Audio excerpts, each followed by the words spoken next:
उपमुख्यमंत्री एकनाथ शिंदे माध्यमांशी संवाद साधत होते। तुर्तास पुढच्या महत्त्वाच्या बातमीकडे आपण वळतोय। साताऱ्यातील वाई पालिकेच्या कचरा डेपोला आग लागली। परिसरात धुराची प्रचंड लोट आहे, तर शर्थीच्या प्रयत्नानंतर आगीवरती आता नियंत्रण मिळवण्यात यश आलेलं आहे। या आगीची काही दृश्य आपण पाहतोय। पालिकेच्या कचरा डेपोला आग लागलेली आहे। साताऱ्याच्या वाई पालिकेच्या या कचरा डेपोला भीषण आग लागली। आग विझवण्यात आता यश आल्याची अपडेट आपल्यापर्यंत पोहोचते।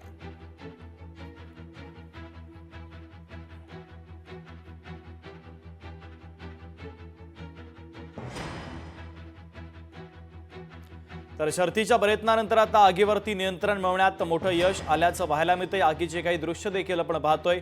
साताऱ्याच्या वाई पालिकेच्या कचरा डेपोला ही भीषण आग लागलेली आहे।